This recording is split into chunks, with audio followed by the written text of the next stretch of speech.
Halo, selamat malam. Sekarang selamat malam. Ini adalah malam hari. Pada sesi ini saya akan membahas tentang penahanan ijazah dan penyanderaan ijazah. Ijazah disandra. Oke, ya. Jadi tentang penahanan dan penyanderaan ijazah, ijazah bekerja oleh perusahaan. Kenapa terjadi begitu? Ya banyak sekali tidak sih, tapi ya lumayan adalah sering terjadi seperti itu, di mana ijazah pekerja itu ditahan atau bahkan mungkin disandra oleh perusahaan. Ini serem juga ya, ijazah disandra oleh perusahaan. Nah, bagaimana bisa terjadi seperti itu? Biasanya itu dalam hubungan kerja PKWT. Ya, PKWT ya. Untuk memastikan bahwa pekerja itu akan tetap stay, tetap bekerja di perusahaan, misalnya kontraknya 2 tahun ya, kontraknya 2 tahun PKWT, gitu kan. Nah, tapi ternyata gitu kan, si pekerja ini baru 6 bulan sudah kabur, 6 bulan sudah resign, mungkin malah tidak pamitan barangkali. Ya pokoknya di kontrak 2 tahun dan sudah sepakat setuju, tapi 6 bulan itu sudah mau berhenti dan resign. Ini kan merepotkan perusahaan. Ya, perusahaan sudah tenang, melakukan rekrutmen seleksi kan tidak gampang. Dan ketika sudah ketemu satu calon yang baik, kemudian dia sanggup sepakat dalam PKWT yang tertulis itu untuk 2 tahun, 6 bulan sudah mau kabur, gitu kan. Dan ingat ya, dan ingat bahwa sebagaimana diatur dalam pasal 62 Undang-Undang 13 tahun 2003, intinya di sana adalah bahwa pihak yang memutus PKWT lebih awal dari waktu yang diperjanjikan, maka pihak itu wajib membayar ganti rugi. Dan ganti ruginya itu adalah sebesar merupakan perkalian antara sisa masa kerja yang belum dijalani dikalikan upah. Jadi kalau si pekerja PKWT ini upahnya 10 juta, dia dikontrak dan dia setuju untuk bekerja 2 tahun, tetapi baru 6 bulan sudah resign, ini ini si pekerja wajib membayar sisanya berapa? 2 tahun kurangi 6 bulan, masih ada 18 bulan. 18 bulan dikalikan 10 juta harus membayar ganti rugi kepada pengusaha sebesar 180 juta. Nah, tapi saya sekedar menambahkan sedikit ya, bahwa secara lengkapnya pasal 62 itu apabila alasan pemutusan lebih awal itu adalah karena terjadi sesuatu sebagaimana diatur dalam perjanjian kerja atau peraturan perusahaan atau PKB, maka yang memutus itu tidak dikenakan penalti atau kewajiban membayar ganti rugi. Jadi kalau yang memutus PKWT lebih awal, ya, tetapi alasannya adalah karena si pekerja PKWT melakukan pelanggaran sebagaimana diatur dalam PP atau PKB, maka pemutusan lebih awal itu tidak dikenakan ganti rugi. Tetapi sebaliknya, kalau yang resign adalah pekerja, hampir pasti harus membayar ganti rugi karena alasannya ya resign saja, ya kan? Oke, tidak seperti tadi karena pelanggaran gitu kan? Oke, itu latar belakangnya satu. Yang kedua bisa juga berupa ikatan dinas. Nah, bicara ikatan dinas, ketika zaman jaya-jayanya Garuda Indonesia Airways, gitu kan? Itu kan ya semua pramugari ya, bisa dikatakan semua pramugari itu ikatan dinas dengan maskapai penerbangannya. Karena pramugari itu di training, pelatihan dan sebagainya, kalau tidak salah trainingnya 6 bulan lah kira-kira begitu, dan kemudian dia diikat ikatan dinas dengan maskapai penerbangannya ya mungkin 3 tahun atau berapa begitu ya. Yang intinya adalah bahwa selama 3 tahun pramugari itu tidak dapat keluar dari perusahaan. Jadi tunggu genap 3 tahun. Jadi belum boleh menikah, apalagi punya anak gitu ya. Oke. Nah, cukup banyak juga terjadi secara lebih resmi lagi bahwa perusahaan karena seorang pekerja ini kelihatan cerdas, potensial dan sebagainya, maka dia akan dikirim ke luar negeri. Misalnya dikirim ke, ya nggak usah jauh-jauh lah, ke Singapura misalnya lah. Keren juga Singapura kan. Atau dikirim ke Jepang misalnya gitu ya. Untuk mengambil satu kursus atau sertifikasi selama 1 tahun. Nah, dengan ikatan dinas. itu kan pakai biaya, ya kan. Jangan sampai dia di training kemudian kabur begitu kan, jadi perusahaan hanya sebagai tempat training saja gitu kan. Nah, katakanlah dia menandatangani kesepakatan dalam ikatan dinas, dia dikirim mengambil sertifikasi di Jepang, katakanlah ya di Jepang selama 1 tahun dengan jaminan bahwa selama 10 tahun setelah dia lulus dari pelatihan itu 10 tahun ya wajib tetap bekerja di PT ABC, di perusahaan itu. Oke. Nah, ini pengikatan seperti itu. Dan sanksinya misalnya ya katakanlah dia sudah berjalan begitu kemudian sudah kembali dari Jepang, sudah dapat sertifikat, baru bekerja 3 tahun, misalnya kan, dia dapat tawaran gaji yang berlipat secara signifikan. Tergoda kan? Tergoda kan? Ya kan? Dan apalagi perusahaannya juga lebih besar. Maka mungkin saja dia akan ya bernegosiasi lalu. Tapi intinya tidak gratis. Si pegawai itu harus bertanggung jawab terhadap ketentuan yang disepakati dalam waktu perjanjian ikatan dinas. Baik, nah kembali pada sesi pada saat ini, pada malam ini adalah mengenai tentang penahanan dan penyanderaan. Penahanan dan penyanderaan. Kalau penahanan ya artinya kalau sudah dipenuhi dilepaskan. Jadi misalnya ditahan selama 2 tahun untuk kesepakatan dengan PKWT 2 tahun dan sudah terpenuhi semuanya, ya dilepas kembalikan ijazahnya. Memang tujuannya adalah untuk itu. Tetapi kembali lagi pada kasus tadi, kalau dikontrak 2 tahun, kemudian 6 bulan resign, bisa jadi perusahaan menuntut ganti rugi nih, yang tadi 180 juta itu, gitu kan. Jadi sebelum 180 juta dilunasi, itu kan, maka ijazahnya tidak dikembalikan atau belum dikembalikan.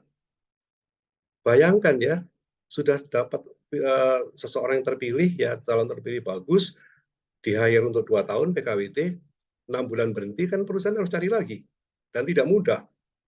Siapa yang akan mengerjakan pekerjaan yang dia tinggal itu, ditinggal oleh pekerja itu? Wajar saja kalau perusahaan menuntut ganti rugi 180 juta, biar tahu dia itu. Oke. Itu adalah terkait dengan penahanan dan penyanderaan. Jadi perjanjian kerja itu pun juga suatu kesepakatan kan. PKWT itu juga suatu kesepakatan dan kemudian kalau bicara kesepakatan maka ketentuannya adalah sebagaimana diatur di dalam Undang-Undang 13 2003 pasal 52 ayat 1.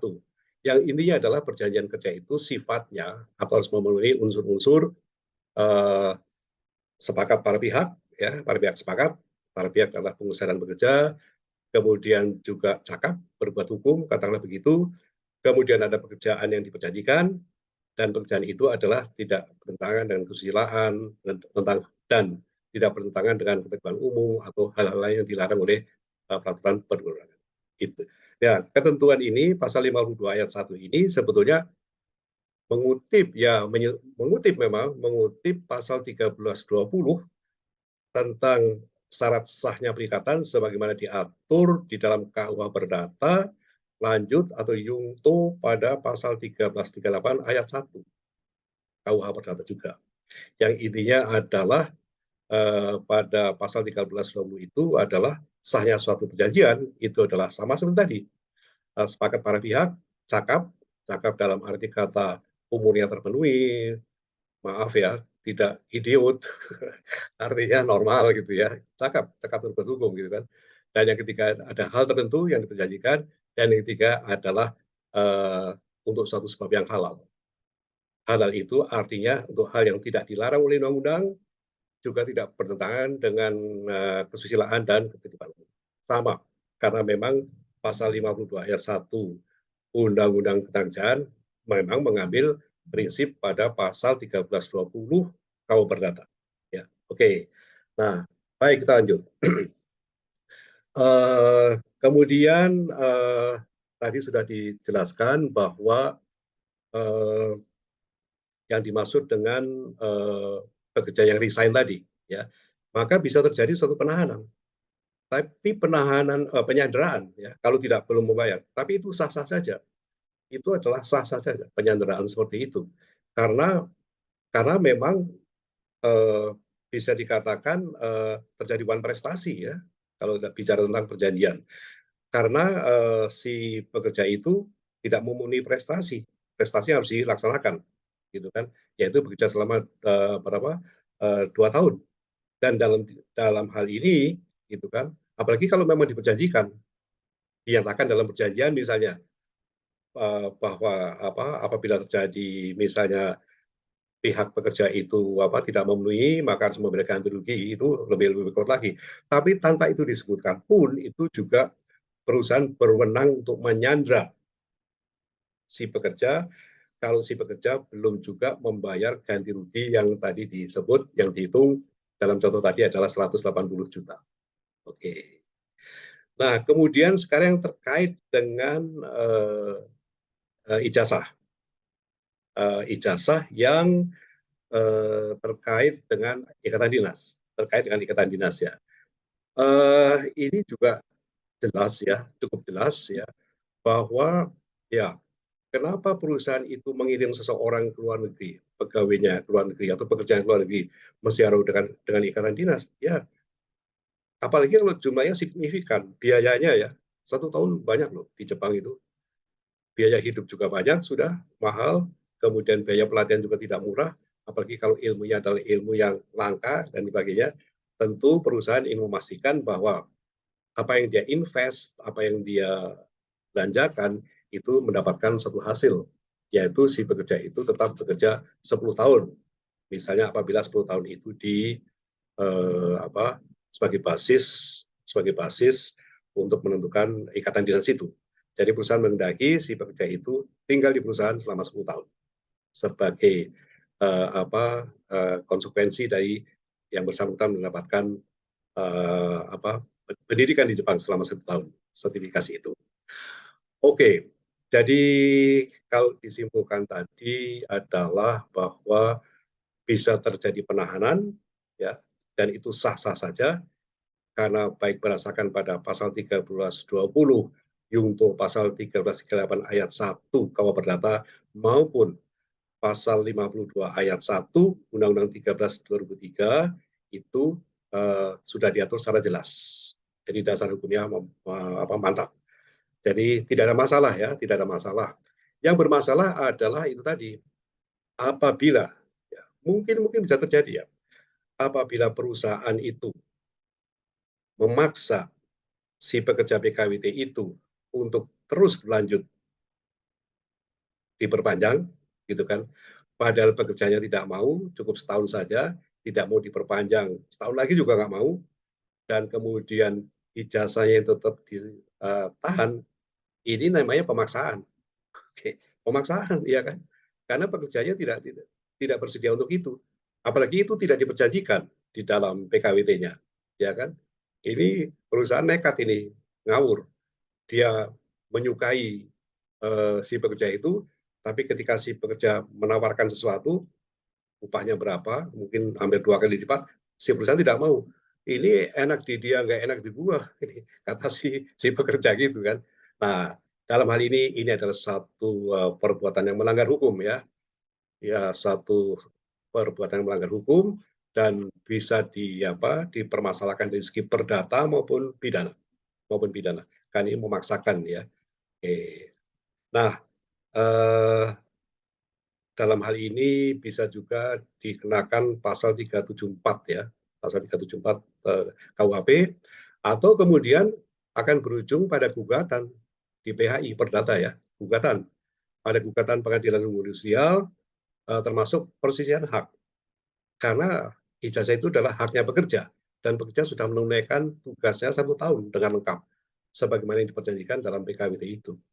Oke, baik. Dan kemudian yang terakhir tidak kalah pentingnya adalah bahwa terkait dengan kasus-kasus tersebut, maka ada surat edaran.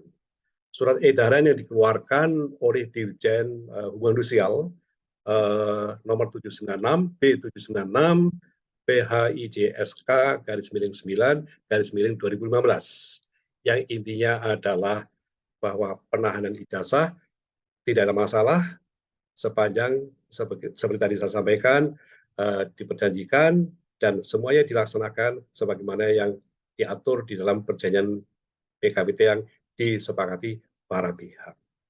Oke, demikian tentang penahanan dan penyanderaan.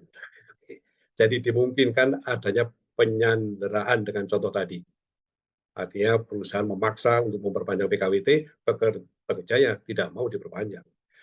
Baik, sampai di sini semoga bermanfaat. Sampai jumpa lagi di lain kesempatan dengan materi yang tidak kalah serunya. Salam sehat, salam sukses selalu. Sampai di sini dulu. Oke.